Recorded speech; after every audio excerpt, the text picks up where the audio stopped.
Hi. In this video today, we're going to be looking at Jerome Bruner's essay, The Narrative Construction of Reality. Before we get started, a quick intro. I'm Jess Crombie. I'm an academic working in narrative ethics in documentary storytelling, and I am a massive nerd about this topic.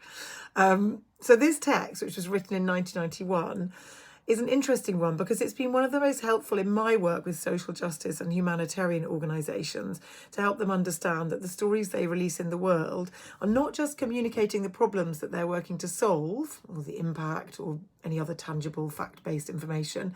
They're also helping to literally construct the reality of those that engage with those stories. What do we mean by that? Well, that's what we're going to unpack, but just a little bit of background. So Bruner was an American psychologist, and he was working in the mid to late 20th century. He lived a whopping 100 years and died a few years back.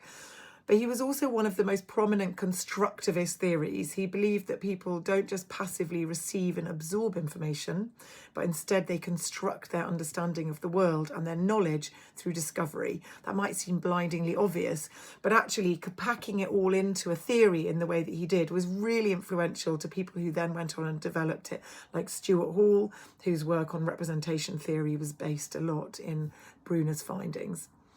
But in this text, Bruner examines how we use narratives to understand our world and our place in it as individuals.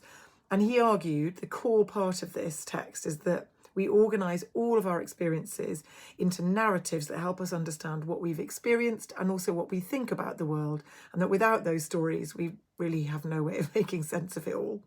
And one of the most famous quotes from this text is when he says, "We organise our experience and our memory of human happenings mainly in the form of narrative." And he gives some examples: stories, excuses, myths, reasons for doing and not doing. And what he means by this is that stories are not just methods of conveying information. They are actually how we make sense of all the things we've experienced.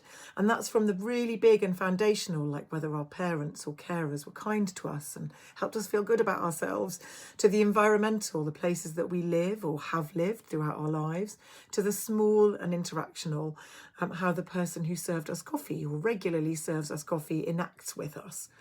We don't store all of those experiences as separate pieces of information. That would be really impossible to remember and manage in our own brains, really overwhelming. Instead, we organise them into stories, which then influence how we think about both ourselves, but also the world around us. And these become our personal narratives.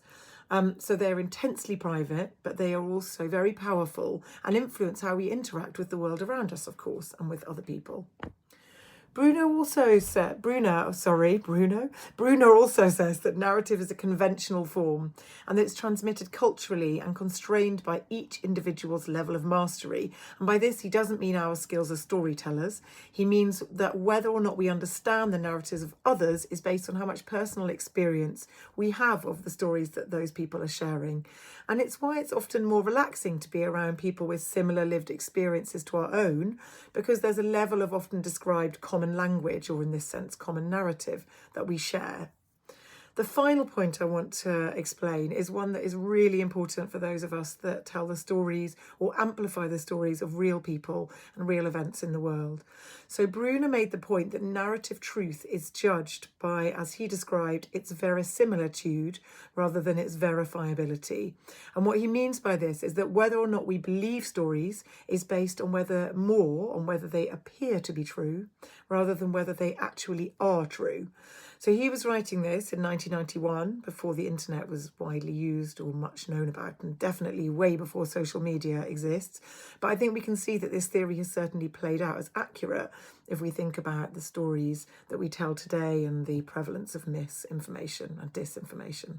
It's also why we as storytellers spend so much time today thinking about authenticity.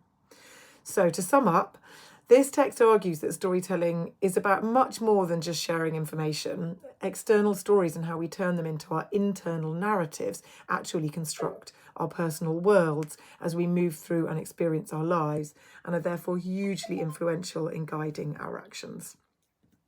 If you'd like to read this text, it's available online, and I'll share a link on my social channels. I recommend you have a look at it. But thanks for watching, and more to follow in the Science of Storytelling series. Bye for now.